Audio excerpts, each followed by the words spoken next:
जो हालत सुनाने लगेंगे तो पत्थर के आंसू बहाने लगेंगे। वतन की जो हालत सुनाने लगेंगे तो पत्थर भी आंसू बहाने लगेंगे। अगर भीड़ में खो गई आदमियत तो उसे ढूंढने में जमाने लगेंगे। आदमियत का, इंसानियत का, मानवता का कत्ल किया जाएगा। कभी हिंदू मुसलमान करते हैं, कभी हिंदू सिख करते हैं, कभी हिंदू ईसाई करते हैं, और जब तीनों का झगड़ा समाप्त कर लेते हैं तो हिंदू को हिंदू से झगड़ा कराते हैं, जात को गैर जात से झगड़ा कराते हैं, मराठा को गैर मराठा से झगड़ा कराते हैं। तो इसलिए मैंने भारतीय जनता पार्टी का नाम बदल के भारतीय झगड़ा पार्टी कर दिया। भारतीय अपने गली मोहल्ले में भी बुला लोगे तो परिवार के बीच में भी झगड़ा करा देंगे। और नरेंद्र मोदी जी, मुझे अफसोस है, पीड़ा है इस बात की कि 10 साल आप इस देश के प्रधानमंत्री रहे, रोजगार कितना दिया ये नहीं बताते, महंगाई कितनी कम की नहीं बताते, काला धन कितना लाया नहीं बताते, 15 लाख चुनी दिया नहीं बताते, पक्का मकान चुनी दिया नहीं बताते, रुपया कमजोर क्यों हुआ नहीं बताते। आप 10 साल देश के प्रधानमंत्री रहने के बाद मां से मोदी, मां से मुसलमान, मां से मुगल, मां से मदरसा, मां से मंगलसूत्र, और अब आपने सारी हदें पार कर दी, मां से मुजरा कह रहे हैं। मैं तो मोदी जी, मैं तो आप लोगों से हाथ जोड़ के कहना चाहता हूं, मोदी जी की सभा में गलती से ना जाना, नहीं तो मां से मां की गाली दे देंगे। दे सकते हो, उनसे सावधान रहना। अब खाली मां की गाली बकना रह गया है। देश के प्रधानमंत्री ऐसी भाषा का इस्तेमाल कर रहे हैं। आपने बिहार की महिलाओं का अपमान किया। क्या कह रहे हैं प्रधानमंत्री जी? कह रहे हैं लालटेन लेकर मुजरा करने वाली जमात। मैं प्रधानमंत्री जी आपसे कहना चाहता हूं, बिहार की महिलाओं का आपने अपमान किया है। आरजेडी की जो महिला कार्यकर्ता लालटेन लेकर चलती हैं, वो हमारे लिए सम्मान और गर्व का विषय है। उनको अगर मुजरा करने वाली आप कह रहे हो तो पूरा बिहार, पूरा उत्तर प्रदेश, पूरा देश आपको जवाब देगा। मैं आपसे कहना चाहता हूं, मैं आपसे कहना चाहता हूं, इसलिए ऐसी भाषा का इस्तेमाल आप मत कीजिए प्रधानमंत्री जी। साथियों और दोस्तों, क्या क्या वादे किए प्रधानमंत्री ने आपसे 10 साल के अंदर? पहले कहा नौजवानों वोट दे दो, 2 करोड़ नौकरी हर साल देंगे। 20 करोड़ नौकरी मिल गई क्या आपको? नौकरी मिल गई क्या 20 करोड़? जो रोजगार था वो भी खत्म कर दिया। कौन सी योजना लेके आए राजीव गांधी? अग्निवीर योजना। अग्निवीर कह रहे 4 साल में जवान को हम रिटायर कर देंगे। 17 साल में सेना के अंदर हमारे घर का लड़का जवान बनेगा, 21 साल में रिटायर हो जाएगा। हमारे घर का बच्चा पूर्वांचल का, घोसी का, गाजीपुर का, बलिया का, वो -45 डिग्री टेम्परेचर में सियाचिन में भारत की रक्षा करेगा, +50 डिग्री टेम्परेचर में जैसलमेर में भारत की रक्षा करेगा। और अमित शाह का बेटा, जिसको पल्ला पकड़ना नहीं आता, वो बीसीसीआई का सेक्रेटरी बना। ये व्यवस्था हम बदलना चाहते हैं। मोदी जी कहते हैं आप लोगों की संपत्ति लूट के मुसलमानों को दे दी जाएगी। मैं मोदी जी से कहना चाहता हूं और आपसे पूछना चाहता हूं, मोदी का सबसे करीबी दोस्त कौन है भाई? जोर से बोलिए नाम, सुनाई पड़ना चाहिए मोदी को। कोयला किसको दिया? गैस किसको दिया? जोर से बोलिए भाई, लगना चाहिए कि आपकी आवाज निकल। गैस किसको दिया? बिजली किसको दिया? पानी किसको दिया? सड़क किसको दिया? पोर्ट किसको दिया? एयरपोर्ट किसको दिया? पूरा हिंदुस्तान अडानी को दे दिया। आकाश से लेकर पाताल तक सब कुछ अडानी को दे दिया। मैंने संसद में मोदी के सामने नारा लगा दिया, मोदी अडानी भाई भाई, देश बेच के खाई बनाएगा। पूरा मान लिया मोदी। कहने लगे संजय सिंह तो बहुत बोलता है, 6 महीने जेल में रखा मोदी जी ने। 6 महीने के बाद जिस दिन से निकला हूं, इनकी लंका लगाने में लग गया हूं। तुरंत इनकी लंका में आग लगाने के लिए लग गया हूं।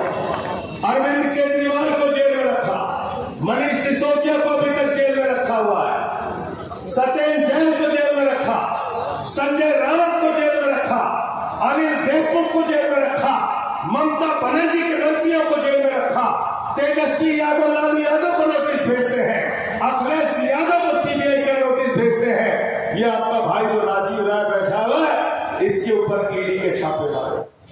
आपको शर्म आएगी कैसे सवाल इनसे पूछे गए। इनसे जानते क्या सवाल पूछा गया? मोदी के अधिकारियों ने इनसे सवाल पूछा कि आपने अपने पत्नी को 2000 रुपए क्यों दिए? मजाक नहीं करो, गलत तो नहीं बोल रहा भाई राजीव राय जी, गलत बोल रहा हूं तो मुझे रोक दीजिए। 12,000, चलिए ठीक कर देता हूं। बोले आपने अपनी पत्नी को 12,000 रुपए क्यों दिए? मोदी जी, जिसको पत्नी होती है उसी को तकलीफ का पता होता है, उसी को पता होता है। माफ कीजिएगा, आपको पति पत्नी के रिश्तों की पवित्रता के बारे में भी नहीं मालूम, और आपको पत्नी की क्या क्या जरूरतें और तकलीफें होती हैं यह भी नहीं मालूम। मैं निंदा करता हूं ऐसी जांच आप राजीव राय के खिलाफ कराते हैं। क्या कर रहे हैं आप लोग? इतना ऊपर है, इतनी नफरत। मुख्यमंत्री रहे अखिलेश यादव, 5 साल मुख्यमंत्री रहे उत्तर प्रदेश के। जब अखिलेश यादव जी अपना घर खाली करते हैं, गंगा जल से उनका घर धुलवाया जाता है। शर्म आती है भाजपा की सोच में। अभी कन्नौज के अंदर अपनी पत्नी के साथ अखिलेश यादव मंदिर की पूजा करने चले गए, मंदिर को गंगा जल से धुलवाया गया। मैं आप लोगों से कहना चाहता हूं, जो लोग इस तरह से नफरत करते हैं, भेदभाव करते हैं, दुर्भावना रखते हैं, जिन्होंने देश के राष्ट्रपति रामनाथ कोविंद को राम मंदिर के शिलान्यास में नहीं बुलाया, जिन्होंने श्रीमती द्रौपदी मुर्मू को राम मंदिर के उद्घाटन में नहीं बुलाया, जो अखिलेश यादव का अपमान करते हैं, जो भेदभाव करते हैं, जो नफरत करते हैं, उनको अपने वोट की ताकत से आपको जवाब देना है। बोलो तैयार हो आप लोग? तैयार हो ना? ये देश 144 करोड़ लोगों का देश है। ये देश किसी एक जाति का नहीं है, किसी एक धर्म का नहीं है। ये देश हिंदू का भी है, मुसलमान का भी है, सिख का भी है, ईसाई का भी है, अगैर का भी है, पिछड़ा का भी है, दलित का भी है, सवर्ण का भी है। जो लोग भेदभाव करेंगे उनकी राजनीति को हम लोग खत्म करने का काम करेंगे, मिलकर खत्म करने का काम करेंगे। नफरत की बुनियाद पर दुनिया का कोई मुल्क आगे नहीं जा सकता। मोहब्बत की बुनियाद पर इस देश को हमें आगे बढ़ाना है। आप मुसलमानों को डराते रहते हैं, दिन रात डराते रहते हैं। मैं मोदी जी आपको एक जानकारी दे देता हूं, ये जो मुसलमान कौम है ना, ये सिर्फ अल्लाह से डरते हैं, किसी और से डरते नहीं। इंसान से नहीं डरते। इनको डराने का काम आप बंद करो, आप डराने का काम बंद करो इनको, और इनको इस देश का नागरिक समझो, इनको सम्मान दो। आप दिन रात इनके खिलाफ नफरत फैलाने का काम करते हैं। अरे हिंदू धर्म क्या सिखाता है? हिंदू धर्म कहता है, रामचरितमानस की चौपाई कहती है, सब नर करहि परस्पर प्रीति, सारे लोग आपस में प्यार से रहें। ये हिंदू धर्म का संदेश है। हिंदू धर्म कहता है, वसुधैव कुटुंबकम, पूरा विश्व हमारा परिवार है। हिंदू धर्म कहता है, धर्म की जय हो, अधर्म का नाश हो, प्राणियों में सद्भावना हो, विश्व का कल्याण हो। हम कहते हैं प्राणियों में सद्भावना हो, मोदी जी कहते हैं प्राणियों में दुर्भावना। कहते नहीं कहते हैं ना। और बड़े अद्भुत आदमी है, सिपाहिया बैठे, हमसे पत्रकारों ने पूछा, संजय सिंह जी, इंडिया गठबंधन का प्रधानमंत्री कौन होगा? मैंने कहा, जो भी प्रधानमंत्री होगा नाले के गैस से चाय नहीं बनवाएगा। गलत तो नहीं कह रहा हूं? गलत तो नहीं कह रहा हूं? प्रधानमंत्री नाले के गैस से चाय बनवा देते हैं।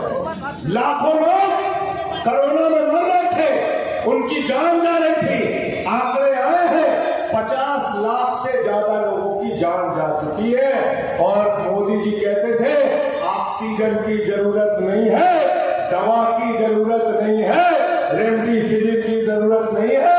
कोरोना ठीक करना, ताली बजाओ, थाली बजाओ, दिया जलाओ, कोरोना ठीक है। आगे नहीं कहा, पूरे देश का मूर्ख बना रखा है। मोदी जी की एक ही गारंटी है। आप पूछेंगे क्या गारंटी? मोदी जी ने कहा 2 करोड़ नौकरी देंगे, झूठ बोला। किसानों को 2 गुना आमदनी कर देंगे, झूठ बोला। महंगाई कम करेंगे, झूठ बोला। रुपया मजबूत करेंगे, झूठ बोला। पक्का मकान देंगे, झूठ बोला। काला धन लाएंगे, झूठ बोला। 15 लाख देंगे, झूठ बोला। बुलेट ट्रेन चलाएंगे, झूठ बोला। मोदी की एक ही गारंटी है, झूठ बोलने की गारंटी। और इसीलिए हमने बीजेपी का नाम रख दिया बड़का झूठा पार्टी। बड़का झूठा पार्टी, झूठ बोलने वालों की पार्टी। साथियों और दोस्तों, आज नारा दे रहे हैं मोदी जी 400 पार, 400 पार, 400 पार। गए थे बंगाल में, कहने लगे 200 पार, 200 पार, 200 पार। आई 73 सी। गए झारखंड में, कहने लगे 65 पार, 65 पार, 65 पार। आई 23 सी। गए महाराष्ट्र में, कहने लगे 150 पार, 150 पार, 150 पार। आई 105 सी। गए कर्नाटक में, कहने लगे 130 पार, 130 पार, 130 पार। आई 65 सी। गए हरियाणा में, कहने लगे 75 पार, 75 पार, 75 पार। आई 40 सी। गए दिल्ली में, कहने लगे 45 पार, 45 पार, 45 पार। आई 8 सी। गए मिजोरम में, कहने लगे 21 पार, 21 पार, 21 पार। आई 1 सी। अब करे 400 पार, 400 पार, 400 पार। जनता करे तड़ी पार, तड़ी पार। तड़ी पार करना है कि नहीं करना है? आप उठा के बताओ पीछे। अगर तड़ी पार आपको करना है तो ये जो हमारे भाई राजीव राज बैठे हैं, राज्यसभा की जिम्मेदारी हमारी है। जिम्मेदारी ठीक से निभाता हूं कि नहीं भाई? ठीक से निभाता हूं ना? परेशान रहते कि नहीं? हमें कई बार मार्शल से घसीट के बाहर करवाया, सस्पेंड कराया, अभी भी सस्पेंड किए हुआ। मेरा दूसरा कार्यकाल शुरू हो गया। मैं हिंदुस्तान की आजादी का पहला सांसद हूं। दूसरी बार चुन के आया, तब भी कह रहे नहीं संजय सिंह सस्पेंड रहे। इतना घबराते हैं। तो हम राज्यसभा में जिम्मेदारी लेते हैं, वचन देते हैं आपको आपकी लड़ाई लड़ने की। राजीव राजी को लोकसभा में भेज दीजिए, दोनों भाई मिलकर लड़ेंगे, आपकी लड़ाई लड़ने का काम करेंगे, आपकी लड़ाई लड़ने का काम करेंगे। और बुनकर की समस्याओं को देश के सदन में उठाने का काम आपके इस छोटे भाई ने किया है। आगे भी आपकी लड़ाई को लड़ने का काम, उस मुद्दे को सदन में उठाने का काम करेंगे। आज लाइट नहीं रहती, रोजगार चौपट है पूरी तरीके से, देश को बर्बादी की कगार पे पहुंचा दिया। आज प्रधानमंत्री जी के पास देश के लिए कोई सपना नहीं है, सिर्फ झगड़े लड़ाई कराना है, लोगों के बीच में बंटवारा करना है, लोगों को आपस में लड़ाना है। मैं आप लोगों से कहने के लिए आया हूं, अपील करने के लिए आया हूं, विनती और प्रार्थना करने के लिए आया हूं। ये अंतिम मौका है, याद रखना। अगर गलती से बीजेपी जीत गई तो इस देश के अंदर चुनाव खत्म होगा, पुतिन का मॉडल लागू होगा, किम जोंग का मॉडल लागू होगा। ये चुनाव भारत के संविधान को बचाने का चुनाव है। ये चुनाव बाबा साहब डॉक्टर भीमराव अम्बेडकर के संविधान को बचाने का चुनाव है। ये चुनाव मोदी को ये बताने का चुनाव है कि ये देश बाबा साहब के संविधान से चलेगा, नरेंद्र मोदी के फरमान से नहीं चलेगा। ये देश के लोगों को तय करना है। ये चुनाव ये बताने का चुनाव है कि आरक्षण की व्यवस्था जो दलितों को, पिछड़ों को, आदिवासियों को, अल्पसंख्यकों को इस देश के अंदर मिली हुई है, वो आरक्षण की व्यवस्था हम खत्म नहीं होने देंगे। ये चुनाव, इस चुनाव को बचाने के लिए अपना वोट कीजिएगा। मैं अंत में इन्हीं लाइनों के साथ कि ये अमन बिक रहा है, चमन बिक रहा है, गरीबों के तन का कफन बिक रहा है, बाजारों में बहनों का तन बिक रहा है। यारों बुरा न मानो तो कह दूं, इन बेईमानों के हाथों वतन बिक रहा है। कैसे कैसे मंजर भी आने लगे हैं और गाते गाते लोग चिल्लाने लगे हैं। कैसे कैसे मंजर भी आने लगे हैं, गाते गाते लोग चिल्लाने लगे हैं। बदल डालो अब इस तालाब के कमल के फूल तो मुरझाने लगे हैं, कमल के फूल तो मुरझाने लगे हैं। राजीव राय को आपको जिताना है। मैं फिर से विनती कर रहा हूं आपसे, जिताएंगे ना?